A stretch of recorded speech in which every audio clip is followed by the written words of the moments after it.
All right. Hello, Internet. Welcome back to the No Bullshit Podcast. I'm with at What the Fuck. We saw Ant-Man and the Wasp. I'm going to take the part of Ant-Man. You're going to take the part of the Wasp. Let's reenact our favorite scene from the movie. Well, I am the most agile of the two, so I think it makes more sense. Kind of light as a feather is what people would say. Yeah, that's why you get the wings. Yes. And I'm the cool, funny one. Yes. So I get the Ant-Man, but I'm actually not really good at fighting. Not really. Not really. We'll say that. This is indeed What the Fuck Show. This is a Ant-Man 2 or Ant-Man and the Wasp review. First thing I would say is this time the action is even smaller, which I think is the way it works. Which is actually good. It's actually pretty good. It's good in this situation. I was thinking about that during the movie, actually, my tagline, and it works because this time in Ant-Man 2, they had the whole cool science of it going small, going big, but this time was a lot more action when they were small. Mm-hmm. It's pretty interesting for me. I've been all into like reading about microorganisms, microbiome. It's another podcast for another talk. But they actually show a lot of that, like the quantum realm and little organisms and the little bugs and things. Like, so it's interesting. They really go into that world further, and I think it works. Overall. I think that's where they're upping the stakes in this one. There's a lot more shrinking, like you said, like in the quantum realm, but not even just that, just regular shrinking and back and forth. And then with that, that's why this movie is good. I think right off the bat, I would say it's cool. We could recommend it. Absolutely. It's not bad. Out the get-go. We'll tell you why throughout the show. But basically what I was saying was, like they show more of those effects and it looks really good. It's like that's how they're raising the stakes here. Mm-hmm. They added the Wasp more, and we just saw a lot more shrinking and going big. And then they had more toys too. I think one time I was leaning over to you and I was like, it's like they have more gadgets and they have the cars and then they have all these like new things set up. And it's just like, that's fun stuff to watch. Almost like Batman gear. Yeah. Just new technology. So kind of the first one kind of opens up your world of, this is like what they make gadgets small and the science they use and how that would involve the fighting when you're a superhero. Right. This one kind of raises the stakes to that. And has a lot more of it. So, you have cars that are now getting smaller, winning like traffic jams or things, or car chases. And that was another thing. There's a lot more car chases in this one I was noticing. A lot more vehicle interaction in this one. Dude, totally. And the first one time they kicked one up, like I was like, oh, here comes another car scene. And it wasn't in a bad way, though. But it was like, that was another trick I guess they might have pulled to kind of increase the action, too. Yeah. Because there's some balancing in this movie. That's what's really cool is it balances that really high-tech super nerd, like Hank Pym, the original Ant-Man, is like the smartest guy ever. Yeah. And then they put that together with this action. There's more action in this movie. And then the other thing we didn't get to mention yet was a lot more humor. Like they're definitely laying on the jokes. Like they were like going halfway, I think, in the first movie with the kind of like the jokiness and the lines. But this one they like leaned in. Yeah. They're doing way more jokes, and they had like more. They brought back all the characters too in other parts, but like they had some new funny ones they brought into that guy who played in the interview. In the interview, Walter Goggins? No, actually him. He's really good too, though. Yeah, he's really good too. Oh, the interview, yes, the guy who played Kim Jong-un. Kim Jong-un, yeah, from Fresh Off the Boat. So he was. I can't think of his name, but he's awesome. He was a good addition. He kind of has that awkward humor. I actually got to work with him on that Netflix show, Wet Hot American Summer. He was a nice guy. So this one we say smaller things, smaller technology. But then also San Francisco, I would say, became the next character in this movie. You had the two villains, and that's one thing we'll get to later, is there wasn't really a clear villain. Everyone kind of just had opposing motivations, which put them at odds. Yeah. But overall, there wasn't anyone that was really inherently evil. They had a reason for what they did, and at the end of it, you kind of understand that. But San Francisco becomes a character, and I found myself thinking a lot of these car chases, there's so many movies where there are car chases in San Francisco. One specifically I kept going back to was The Rock.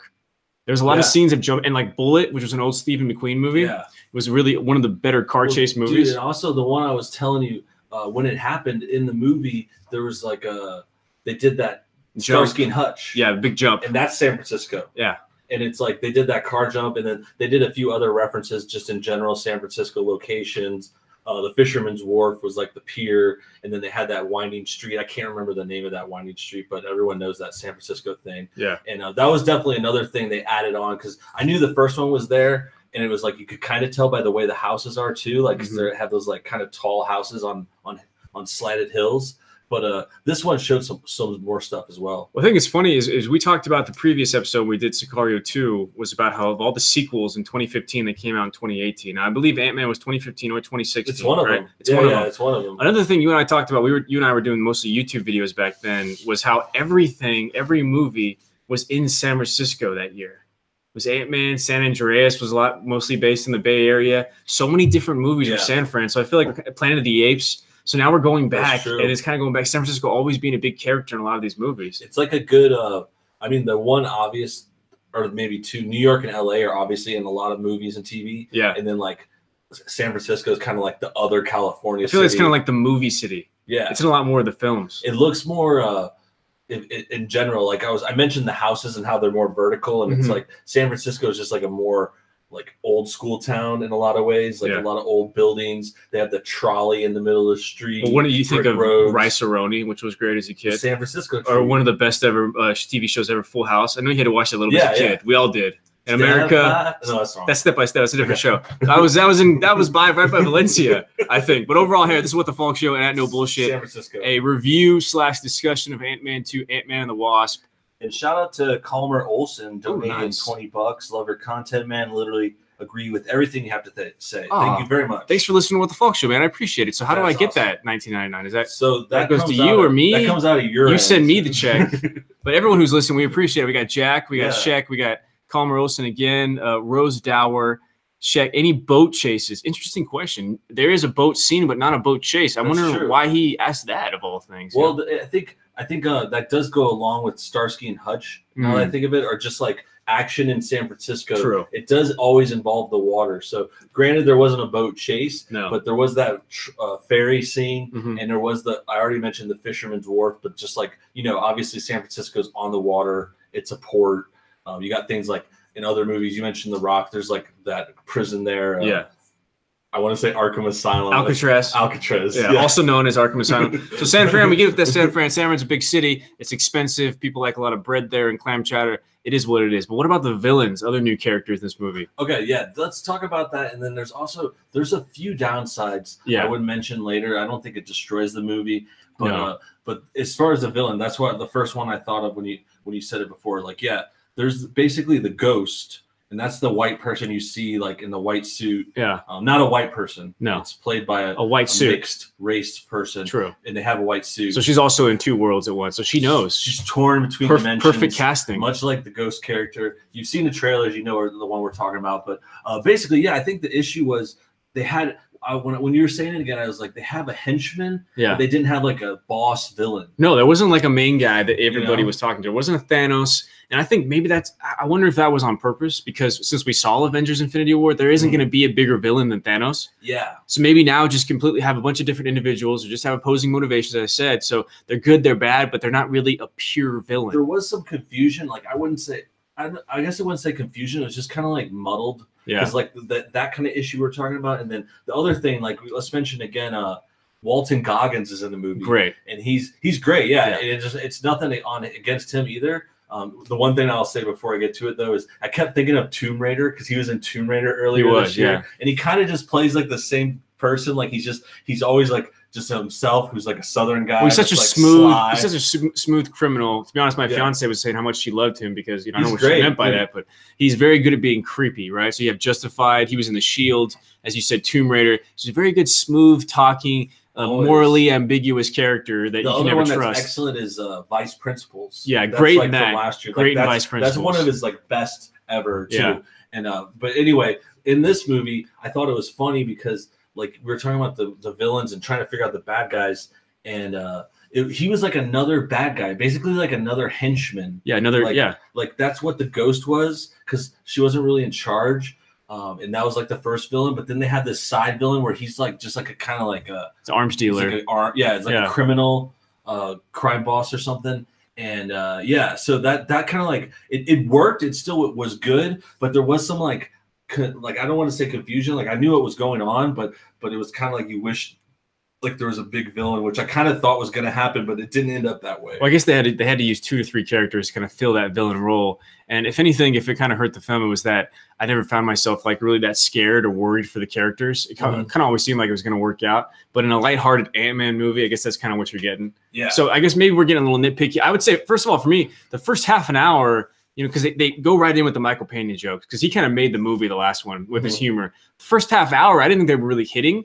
And then he had so many chances that Michael Pena and the characters started ironing themselves out. So I kind of do think that the movie, it kind of took some time to catch a stride, because for sure the jokes seemed a little just like setting us up for it. Whereas during the rest of the movie, we kind of like, okay, this is a little more like organic. Like we kind of get the flow of it, and like, oh, third page joke, fifth page joke. You know what I mean? Yeah. No, I was thinking not as calculated same thing. Like, I was thinking the same kind of thing. And it was like right after there was a tease, and then there's the Marvel titles, and then it cuts in to where Scott Lang is, Paul Rudd, Ant-Man, and that's where I was thinking just what you were saying. I was like, oh man, this is like he's doing this family time with his daughter, and it was like really slow, lots of cringy jokes, and he was like trying too hard to like just be cool with this kid, and it was nice, like it was sweet, but in the movie it just really killed me, and I was like, oh man, this is killing me, and I was a little annoyed. I was like, is this gonna be bad? It didn't end up bad, like it picked up and it got good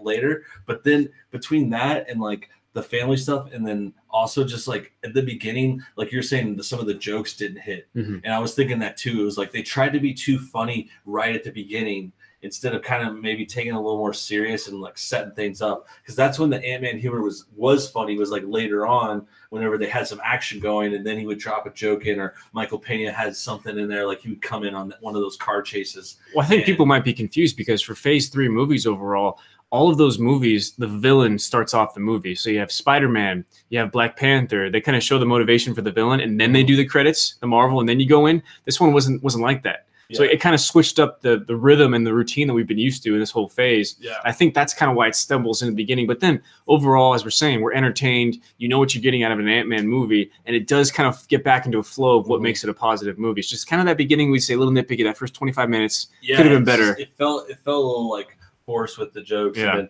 then, shout out to the chat though. Thanks for coming in, guys. Gulf City Streaming, what's up? Sissy says the movie was all right. I think that's the general sense we're getting to. I think we're maybe more than all right. Like it was good. But there was maybe a few little nitpicks in there. It's not a put a gun to my head. I don't want to ever fucking watch this movie. I think I liked the first one better. I probably did too. Just because it was a little newer. I think it was fresh, and then the main thing, just like kind of the stuff we just said, where in the first one it started off serious, and then there was some humor throughout, and then this one tried to like just joke too hard, and then also this is the next thing I was gonna say. This is what kind of threw me off too, and then it was going off of what you were saying, like the Ant-Man story. And the thing that's weird is like it just seems like the movie's not about Ant-Man in like kind of like a weird way. Like he's not that special in the movie world, because it's like more like the Wasp, and then the original Ant-Man, and then like you were saying, how they set up in the beginning, they like set up this whole thing with the original Ant-Man, Michael Douglas, who does a great job again, by the way, like another great cast member. And we didn't get to Lawrence Fishburne yet, which I think maybe we'll so we say the first Ant-Man is mostly about Scott Lang and his background, whereas the second one is about the Pymps. Yeah, and it's like trying to get the mom back. Yeah, and it's trying to the Wasp is like coming to her own, and she's doing a lot of the fighting now. There's still some Ant-Man in there too, but she has an advantage because she has wings. Yeah, and lasers. And Ant-Man has wings and shooting things. I was kind of wondering if that was like a dragonfly when they kind of shoot fire, Kind of made me think about Zoe Kravitz's character in First Class. She had the wings and was like shooting fire. Yeah, I was wondering if that's some kind of insect defense mechanism that does that, Yeah, no, I was thinking that too, and that was the thing. Like that was another thing. Like I was getting at, where the Ant-Man movie isn't really about him, and I think it especially showed in the fights, because it was like the Wasp was really good at fighting, like knows more karate or whatever, just flipping around and has those lasers you were saying. Yeah. And then with Ant-Man, like he just kind of like gets lucky sometimes. Like he gets a punch in, he goes big. Like that's his kind of main thing, is that he gets huge a couple more times. And that's cool. But the other thing that really killed me. So he gets bigger in this movie, but his character and his screen time actually gets smaller. Yes, in a way. Yes, exactly. And that's the witty informational conversation you get here on the What the Folk Show and the No Bullshit relevant. Live stream. So relevant. And they can find us at Brooks Heatherly on Twitter and at My WTF Show if they're interested. Or just show up at my front door one day. Don't do that. I'm not into that. But I got Cece right here. Can we talk about the after credits scene? Like, wow, I wonder how it will affect the next movie. That's a great question and great topic, because I was wondering the whole movie, how is this going to affect? How is this going to be affected by Infinity War? Was it going to be take place after Infinity War, before? How are they going to do that? And we don't get any kind of connection until the mid-credits scene, which I thought was very interesting. And it kind of showed you exactly the state of the world since we finished Avengers. And it's crazy to think where Ant-Man is right now. I mean, no spoilers, but let's just say, like, we got some questions over what's next. So even though it's a tease, there's a tease in there, and they tied in. So just real quick, we're not doing many spoilers, but we'll talk about the after credits scene because it more just ties to the other movies. And we could talk about more of the plot too if we get to it. But yeah, just so you know, a little bit of detail about the end. This is the after credits scene. Essentially, let's say if anybody listen to this, you know how Infinity War ended. Let's say that effect might affect our characters in the mid-credits scene. So now we're left with a question mark of who's going where and what's going to happen, right? And I think more importantly, like this person's asking about the tie-ins. So it's like the one thing I'll say at the end is Ant-Man goes into that realm. They call it the quantum realm in the movie where they like kind of just like go really small, basically. I don't know. They go into like trippy worlds where it's like all purpley and it looks cool. Anyway, it looks like they take acid, but anyway, Ant-Man goes into the realm and he has this like canister and he's like collecting quantum healing healing. Yeah. So that's the main part of the tease. And then I guess the other part is like you were saying, and then eventually I guess he's like stuck in there. It seems like he's stuck in this realm. So I think to tie into the next movie being Captain Marvel. But to go into Avengers, I would say like he's in that realm. Somehow he's going to get out. And I'm really thinking, you know, I was mentioning to the wife like on the way back, I was like, that canister is going to come in, you know, like they're going to use that to like either like kill Thanos or like bring back people to life. Like who knows? I think the ghost is going to be helpful. Yeah, that could be cool. The character, because she's, you know, let's see what happens with her. She might be an ally now. You know, she's still unstable. She survived or something. If she survived, I think there's an ally that Scott can use. So I definitely think you don't need to be afraid that we will see Ant-Man in Avengers. Now, whether he lives or dies, we don't know yet. And I also have a question. I wonder would he have faded away from Thanos if he wasn't in the quantum realm? You know, so we'll never know. But it's just interesting to question. Yeah. I think it could go either way. That's the other thing about this. It's such a like little vague tease. There's like so many ways it could go. Yeah, which is cool, and it ties it in.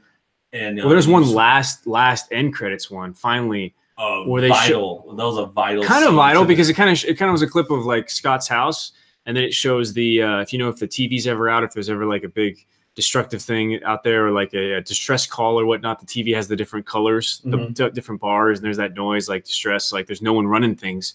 So it looks to me like, I mean, at least in these scenes, like a lot more than half the people on the world or in the universe were taken out. It seems like the majority of people we watch in this universe. Yeah, I forgot about the TV part. I was just thinking about the Ant they show, but yeah, it's like they're going to go into what happens after that moment in Infinity War. Yeah, basically, and they kind of take you there, and I'm sure Captain Marvel will tie in again too. But that's going to be luckily like another side story because, as they said, it's going to be like set in the 90s. For me, it puts even more pressure on Captain Marvel, man. For like, how exactly is Captain Marvel going to lead into Infinity War in a way that we're going to like, you know? Well, she's a lot of pressure. Women are powerful. Women are funny, especially in 2018. Much funnier, much more powerful. It's one of those things we're getting here. But do you want to give our rating system? Yeah. I think we're good. You're going flames. I'm gonna go flames out of 5. I'm gonna go ants out of 10. I wanted to say 4. Like I want to give it a 4, but I think it's gonna be another 3.5. 4 out of 5. You wouldn't even get an 8 out of 10, really? What 4 out of 5 would be 8 out of 10. Yeah. No, I'm saying. So you're giving it. I'm saying 3.5 or 4. Okay, so you're saying like 7 or 8 out of 10. Yeah. In my rating, 7 is good. So 3.5. 3.5 out of 10. I'm gonna say 3.5 out of 5. I'll say 7.5 out of 10. So solid movie. You're not really a little bit higher. A little bit higher than you. You're not really missing anything. It's exactly what you want in an Ant-Man movie, and that's what I think. On this, when we review this show, we review each movie we talk about thanks to MoviePass and yourself and the other guests we usually have. But each of us are looking for certain movies, right? I was looking for the humor, the lighthearted action. Yeah, that's what I got. Say that too, right? It's like this one too. They went more humor, and it's like it makes it more of a almost like I was thinking the whole time during the movie, I was like, they're going full comedy this time. It's like Ant-Man is like the comedy side of Marvel. Ant-Man's like the Earth comedy, and then Guardians is like space comedy. I thought about that too. I thought about that comparison, but it's actually even. Oh yeah, I see what you're saying too. That's all I'm saying. Yeah. No, what you're saying is true too. Because they are both the more comedic of the franchises. But Guardians is more serious. Like they kind of still have a serious tone, and then it's also like intergalactic, and like they have aliens, and like it kind of goes everywhere. It has a lot in there. But yeah, I think at this point, like they were probably on the same level before, but now Ant-Man is like going full blown comedy. Like it almost to me looked like a Will Ferrell movie at some point. You know what I mean? Like like a farce. Yeah. And they actually do a few jokes in there. Like we mentioned a couple, like the San Francisco ones, and I was talking about that like kind of Starsky and Hutch joke. And then there was this other one I really liked when they did like a self-reference joke when they like were going out in public with hats and glasses. Yeah. And then Ant-Man kind of like references, he's like, this is just hats and glasses. People are gonna still recognize this. And I'm like, oh, okay. Because like that's like one of the main jokes people say about Marvel. Like they always do that move. Yeah. Like it was in Winter Soldier, I think. Like Captain America gets a hat. I think they've done it a couple times. Like Cap has used that disguise in like 3 different movies. Yeah, yeah. And then I think Iron Man has one too, like where he there's just like one part where he has a hat, and it's like they think that hides them. Yeah, it's so funny. Oh, I can't recognize one of the most famous people in the universe. Yeah, yeah. So I think it's cool. It's like I think it's maybe a different turn. Good sequel. Worth it. Positive movie. Good sequel. Worth full price. But if you can get Movie Pass, do it. If you can get matinee, I absolutely fucking recommend it. I say we want to talk about 1 or 2 trailers that we saw. Dumbo is another Disney franchise, right? Yeah. So overall, connected to that world, it's kind of this whole, you had the Jungle Book, you have the Lion King coming out. It kind of makes me want to rewatch the cartoon, and because I remember as a kid, Dumbo was pretty sad, man. It was pretty tragic. So that's I think it's probably gonna do pretty well. Like I don't really remember that movie, the cartoon movie. I just know it's like when we were kids, it's like an old ass Disney movie. Yeah. And this one I just thought would look good. Just because of Michael Keaton at first. I saw he was in the trailer or like a picture online. Great I saw. Cast. And so I'm like, Michael Keaton, like I'll give him a try and like anything pretty much. And then when we saw the trailer, there's even more people in it. Colin Farrell. Danny DeVito. Danny DeVito's in it. I was like, what? Frank the Tank is in this? Like that's going to be perfect. I don't know if it'll be good, but that definitely makes me want to watch it. Well, directed by Tim Burton too. So that's cool. I feel like he's kind of looking. The Alice in Wonderland, still they made a lot of money. They didn't really catch any interest with me. So I think it's just his chance to kind of get that wide, not only box office acclaim, but also critical acclaim. And they'll have like you were saying, it was sad. I don't know how this one will be, but like, it'll be sad. Leaning toward, it'll have that dramatic. It's going to get you. It's like heartstrings. Yeah. Like that's like good work for good material to work with. Well, from a good fantasy movie to the other trailer, which I did not think was that good, was the Nutcracker. You remember? That looked kind of like whatever from another Alice in Wonderland. Yeah, that's what I was thinking. I thought it was Alice in Wonderland for like the first half of the trailer, and then I'm like, oh, it's doing something else. So I don't know if it just looked like that or it was like trying to like kind of copy it, or if that's tied in. Well, an inside joke that we were just talking about that we'll always talk about because you love reminding me about it. Do you recognize the girl from Nutcracker, what she's from? Interstellar? Yeah. Really? Yeah, it's the girl from Interstellar. The young Murph? The young Murph, yeah. Oh, she's all grown up now. She's the Nutcracker. I've seen that actor before, but I try to block out the Interstellar. Even though you got in for free and I had to pay full price. Yeah. You won that one. If only there was a What the Folk Show, No Bullshit live stream podcast show that could tell us, hey, don't spend full price on Interstellar. We maybe would have saved our money. Yeah, we should have. Yeah. We should have. Some parts are cool, but not full price. I wish we should go in the quantum realm. Yes. And go back to 2014. Yeah. When things were simpler. I'm gonna start getting into that. I need to learn about the quantum realm. What about how sometimes we like to end it with anything we've been watching recently? We want to recommend. I mean, I think I said this before, but or before we started, but Uncle Drew I saw last week. Uncle Drew, yeah, and it's really funny. It's actually good. Did you ever see White Men Can't Jump? Yeah. Was it kind of like that? No. But I mean, it's funny. It's like a funny basketball movie. This one's more like almost like semi-pro, or like Space Jam has the basketball. And which would you take out of those? Which was better? Uncle Drew? Was Uncle Drew better than semi-pro or same? It's close. I mean, I haven't seen semi-pro in forever. I love Will Ferrell more, so that one's probably better because it's closer to your heart. It's the 70s too. Yeah. And but yeah, it's good. It's like it's just a big comedy, and this one it has all the pro basketball guys as Kyrie Irving, I think, is the main one. Yeah, from the Celtics. Yeah, and then the other ones they have like Reggie Miller. Okay, is on the team. Shaq's in it. Shaq, yeah, they get some classic ones, and then they get some young ones, and yeah, it's just funny. Like basically, it has that one guy, Nick Kroll, in it too, as like the other kind of funny. He's pretty funny. Bad teams coach. He's been around. And yeah, I mean, it's nothing like special or crazy, but if you like a comedy, if you like a laugh, it's worth it. Well, first I would say if you didn't catch our episode last week or even in the previous ones, last week Sicario 2 you haven't seen it, I love that movie. I mean, I would take Sicario 2 over Ant-Man 2. Completely different movies, right? Yeah. But I loved Ant-Man 2. You could find that on SoundCloud, iTunes, all with the Folk Show. I'm all on there. And obviously any No Bullshit channel. We're linked. We're on there. Friends in Real Life and Friends on Radio podcast on Talk Radio. Something I've been watching recently, what I like to recommend. I'm getting back into Vikings. So you haven't seen Vikings, go ahead and check that out. It's on the History Channel. So you haven't seen anything like that. And then another thing I've been watching, it's called Rotten. It's on Netflix, kind of about the food industry and the big business of food and kind of how we're getting screwed here in America, especially with them trying to poison us, you know. So I've been really into that, really trying to watch things like that, really trying to watch the diet. Basically, like any movie, you know, whenever they have a force in a movie and they're like, oh, well, let's manipulate the force and let's try to use it to our advantage, you know, just like the Tesseract. What happens? Stuff goes to shit, right? Bad. That's basically what's happening with a lot of our foods now. Man, too, they're using the quantum. Yeah, wasps are not supposed to be walking humans. So obviously something's going on with global warming or something. Global warming is involved as far as I know, but interesting documentary if you want to check it out on Netflix is Rotten Incorporated. Not bad. I've seen worse. They put chemicals in the water to make the frogs gay. That too, I've heard. Yeah. You know what that reminded me though? You mentioned a couple shows, and this one we watched some last week after the podcast. I watched Cobra Kai. Oh yeah, Ernesto was telling us, our buddy Ernesto. Yeah, remember we watched like the first 5 minutes of that episode? It's pretty good, dude. I ended up watching the whole show this week. How'd you find the rest of it? Do you have a YouTube Red? I downloaded it. Oh, nice. Yeah. It has the first 2 on YouTube Red, and then I got the other episodes. So do I need to put more time into it? It's worth it, dude. It's so worth it. Yeah, it's so good. Like it has Cobra Kai. Basically, it's a show based off Karate Kid, and it's like 30 years later. And it's so fun. It's like it mixes in the old like 80s style. There's like rock, and like the grit of it, and like the karate stuff too. But they update it to like the present. It's in the present. It's set in the present, and it's like in the valley. In the valley. It's so cool. And they're going around Encino, and then he sets up a dojo in Reseda, and then they have an all valley tournament. Well, don't give me too much. I've only watched the first spoilers. Episode. One thing I would say that I loved from the beginning is it's one of those you don't have a lot of movies where they you know.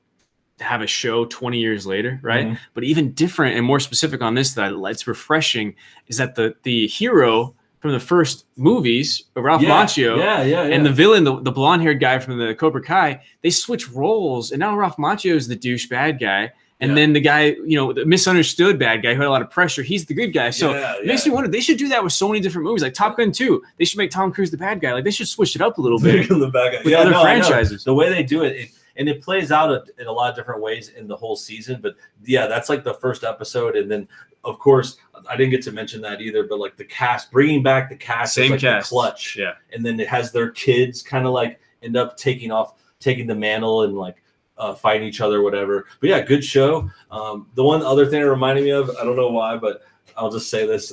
I saw a Magnum PI trailer. Like, with Jay Hernandez before the movie, and I was like, God. And then you were just talking about TV shows and whatever, and I was like, they bring back every single dumb show on CBS. Yeah, like CBS has Magnum totally PI, Hawaii Five-0, and like I think MacGyver that might be on another channel, but there's like a MacGyver. It's ABC, but yeah, they're remaking everything. Like everything is a show now. I'm not going to be able to do the Magnum PI. I don't really watch a lot of CBS. I don't want to watch it. No. But Tom Selleck was the man, and to try to replace Tom Selleck, and Jay Hernandez, like a Mexican now. Yeah, he's like all Hispanic. I mean, like Magnum PI. The whole cast.